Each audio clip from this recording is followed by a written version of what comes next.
જેમના કુશળ માર્ગદર્શન હેઠળ ગુજરાતની વિકાસ યાત્રા અવિરત અને અવિરામ આગળ વધી રહી છે, જેમના મૃદુ સ્વભાવ અને મક્કમ નિર્ણયોએ સુશાસનને નવી વ્યાખ્યા આપી છે, એવા ગુજરાતના લોકપ્રિય મુખ્યમંત્રી માનનીય શ્રી ભૂપેન્દ્રભાઈ પટેલ સાહેબને આદરપૂર્વક તાળીઓના નાદ સાથે આવકારીએ તેઓના સંબોધન માટે.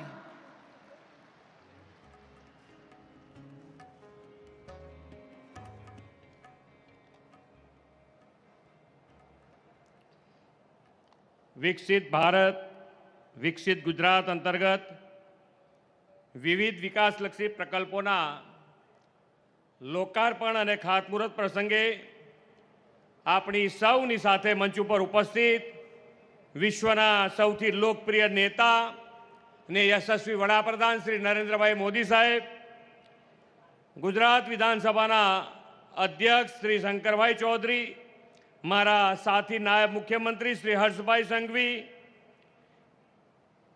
ગુજરાત પ્રદેશ ભારતીય જનતા પાર્ટીના અધ્યક્ષ શ્રી જગદીશભાઈ વિશ્વકર્મા, મારા સાથી મંત્રી સર્વે શ્રી કનુભાઈ દેસાઈ, શ્રી ઋષિકેશભાઈ પટેલ, શ્રી કુંવરજીભાઈ બાવળિયા, શ્રી નરેશભાઈ પટેલ, શ્રી ઈશ્વરસિંહ પટેલ, શ્રીમતી દર્શનાબેન વાઘેલા, શ્રી સ્વરૂપજી ઠાકોર, શ્રી પ્રવીણભાઈ માળી, ડૉક્ટર જયરામભાઈ ગામિત, સંજયસિંહ મહિડા, પીસી બરંડા, મારા સાથી ધારાસભ્ય શ્રી કેસાજી ચૌહાણ, ઉપસ્થિત સૌ પદાધિકારીગણ, આમંત્રિત વિશાળ સંખ્યામાં ઉપસ્થિત સૌ ભાઈઓ બહેનો, પ્રેસ મીડિયાના મિત્રો, સૌને મારા નમસ્કાર.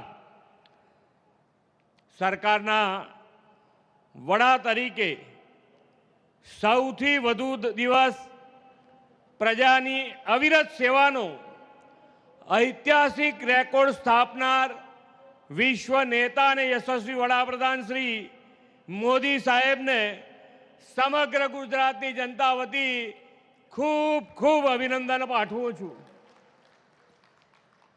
વિકાસની રાજનીતિના આ પ્રણેતાના નેતૃત્વ પર સમગ્ર દેશને ગૌરવ છે. આજે યુદ્ધની જે સ્થિતિ ઊભી થઈ છે તેનાથી વિશ્વના દેશો ચિંતામાં છે, પરંતુ આપણને સૌને વિશ્વાસ અને ભરોસો છે કે શ્રી મોદી સાહેબની લીડરશીપમાં ભારત આ વિકટ સ્થિતિમાં પણ અડગ રહેવાનું છે. અનેક વિકસિત દેશો ઉર્જા સુરક્ષા અને પેટ્રોલ ડીઝલ ક્રૂડ ઓઇલના સંકટનો સામનો કરી રહ્યા છે, ત્યારે આપણા યશસ્વી વડાપ્રધાન શ્રી મોદી સાહેબે દેશના સામાન્ય માનવીઓના હિતનો વિચાર કર્યો છે. પેટ્રોલ અને ડીઝલ પરની એક્સાઇઝ ડ્યુટી ઘટાડવાનો ઐતિહાસિક નિર્ણય કરીને તેમણે દેશવાસીઓને મોટી રાહત આપી છે.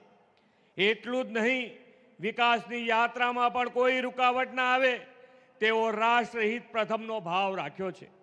એ અવિરત વિકાસ યાત્રાને નવરચિત સરહદી જિલ્લા વાવ થરાદની ધરતી પરથી વધુ ગતિ આપવા તેઓ આપણી વચ્ચે પધાર્યા છે.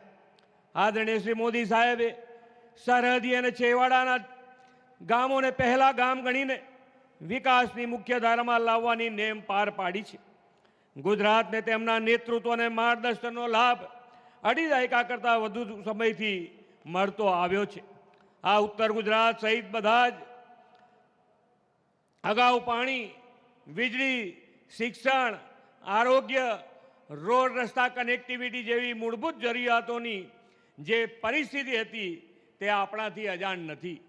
વાળ ઉટાણે વીજળી ન હોય, પાણી માટે બહેનોને ગામના ગામ સુધી માથે બેડા લઈને જવું પડે, આરોગ્યની સારવાર માટે કોઈ સુવિધા નહીં, રોડ રસ્તા પણ કાચા હતા.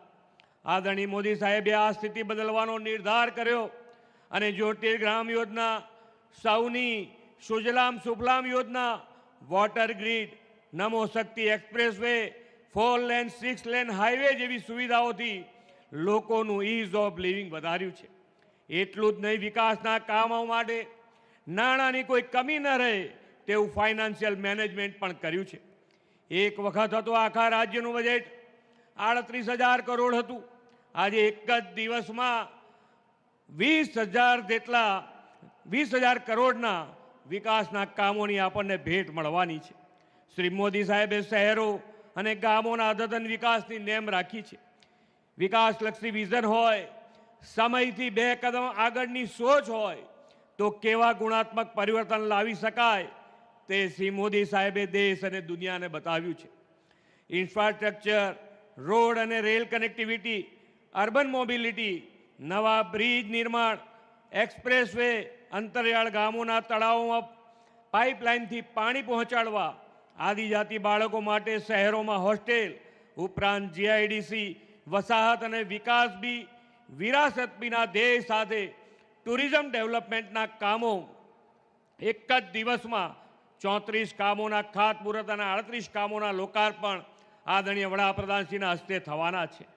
આદરણીય શ્રી મોદી સાહેબ હંમેશા કહે છે, ગતિ એક અને મતિ એક, પ્રગતિનો પંથ પણ એક. તેમણે આવી જ ગતિ અને પ્રગતિથી વિકસિત ભારત 2047 માટેનો સંકલ્પ પાર પાડવાનું આહ્વાન કર્યું છે. ગુજરાત તેમના દરેક સંકલ્પને પાર પાડવામાં હંમેશા અગ્રેસર રહેતું આવ્યું છે. તેમણે આપેલી વિકાસ કામોની આ અવિરત વણઝાર વિકસિત ભારત માટે વિકસિત ગુજરાતના નિર્માણને નવું બળ આપશે એવા વિશ્વાસ સાથે વિરમું છું. ભારત માતા કી જય. વંદે માતરમ. જય જય ગરવી ગુજરાત. વૈષ્ણવજન તો તેને કહીએ જે